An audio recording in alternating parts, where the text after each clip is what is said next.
Good morning mga abe, and welcome po sa ating panibagong vlog today. Nandito po kami ni Baltic sa Thompson Park dito sa Scarborough. Ito yung isa sa mga popular na dog park dito sa Scarborough or dito sa GTA o sa Greater Toronto area. So nung baby pa lang si Baltic, lagi ko siyang dinadala dito. No, ngayon nung medyo naging busy kami, madalang ko nang maidala, no. So ngayon may time ako, so dadaling ko siya dito para maglaro. Kasi importante sa mga aso yung napapagod sila. Sabi nga nila, happy dog yung mga tired dog. So kapag pinagod mo sila sa paglalaro, happy sila dun. So yun yung gagawin natin ngayon. Papakita ko sa inyo yung iba't ibang ano dito, no? Kasi tatlo to dati yung park na ito para sa mga aso. So yung unang park para sa malalaking aso, yung pangalawang park, yung pangalawang kwadra para sa mga friendly na aso na maliliit, no? Tapos yung may pangatlong kwadra, yun yung pang gusto lang yung nag-iisa. At meron pang pang-apat para din sa mga nag-iisang aso, yung mga suplado. Kagaya nito, suplado ito kaya dapat dun siya sa nag-iisa. Okay, so mga friendly dog kasi baka mamaya magkaaway-away ganon. Dahil ito kasing si Baltic dominante ang kanyang karakteristik. Kaya doon ko siya dadalhin. So nakikita nyo to, itong kwadra na to, ito yung talagang mga aso na friendly. Magkakatropa na dito Hindi ganun kalalaki kasi lalaki lang ni Baltic. Pero friendly sila, no? Pwede silang makipag-socialize sa kapwa aso. Hindi sila nag-aaway-away. Walang aso dun sa mga malalaki sa bandang dulo. So dito kami. So actually malaki na sila Hindi lang pala 4, 5, no? So hahanap tayo ng pwesto. Ito yung medyo gusto lang nila yung nag-iisa. Okay?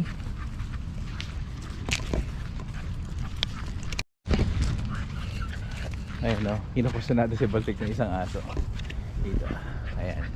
Ito yung informasyon, no? Hours of operation for dog off leash area is 7 AM to 11 PM. Dito tayo sa Thompson Memorial Park. Ayan yung operation niya. So for more info or kung may problema, tawag lang sa 311. Hindi sa 911 311. Okay, so ito yellow to. Itong area na to. So area for unleashed dogs. Okay, tapos yung yung nakikita nyo yung orange, yun dapat nakalish. So kami nasa orange area, kaya si Baltic nakalish. So dapat dito kami sa area na to. Kaso meron pang 2 aso, 3 aso. So hihintayin namin na matapos sila bago kami pumunta, no? Okay, so hindi naman yan habang buhay nandito. Okay ka kami, meron kaming time na maghintay ni Baltic. Okay? Walang sila. No? Ito mga aso ko ito Madaming tae yan kasi. Ito may kasama tayo dito mga abe. Ito sila. Ano po pangalan niyo, tita? Libby. Tita Libby tsaka si Tito Fred. Tito Fred. Matagal na po kayong gumagamit itong park nito? Oo. Oo. Minsan po. Ngayon may oras ako, sabi ng asawa ko ipasyal ko daw Oo. Ayan. Kaso sabi niya dito daw ako pumuesto. Kasi dati nung pinapasyal ko siya nung baby pa siya, doon ako pumupesto. Kaso noong naging agresibo siya, lagi siyang inaaway ng mga aso, lumalaban siya. Kaya hindi ko na muna siya dinadala. Ngayon. Kaya dito ko siya hinihintay ngayon. Kasi kunyari lang yan nagpapaawa, tapos pagpasok na gaganti. Ano to Aba. Maano ka pa naman. 'Di ba kunyari tinataho lang kanina, no? Papagtanim ka pala. Yeah, they're okay. Yeah, they're fine. Did you know when they're inside? Yeah. Ito na kami dito. So tingnan nyo mga abe ha. Si Titikbal. Okay, go. Ayan masaya na siya. Ayan, lalaro yan. Okay, tek. Palibagin mo ng bola. Ooh, nice. Ooh, jug. Okay. Tek. Okay, come on.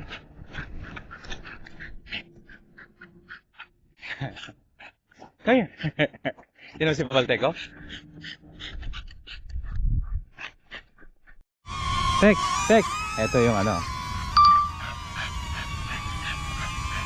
Yun si Baltec. Habol yung drone, no? Okay, sige, laro pa daw. Ayan. Sige, laro. Get the ball, come on. Yeah, there you go. Come on. Ayan, oh, masaya na yan. Oh. Malaki pala yung bola mo, anak. Ayan, oh. Ayan. Give me your ball. Come on. Drop it. Okay. Ayan. Oh, galing.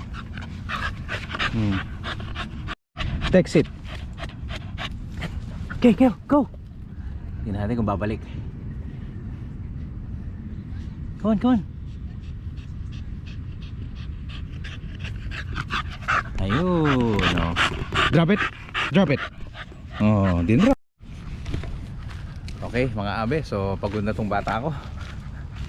Uwi na kami. So, kayo naman, kung kayo po ay bagong mga nag-aalaga ng aso dito sa Toronto at or kayo po ay dumayo sa Toronto at maghahanap kayo ng maganda at malaking dog park para sa inyong mga minamahal na alagang aso. So, well recommended ito. Itong Thompson Park dito sa may Brimley and Lawrence, no, i-google nyo naman yan at yan naman ay sikat na sikat, no, at madali lang mahanap. So hanggang sa muli mga abe, maraming salamat sa inyong panonood. Kasama si Baltec. Best regards, Kuya JDL. Bye bye.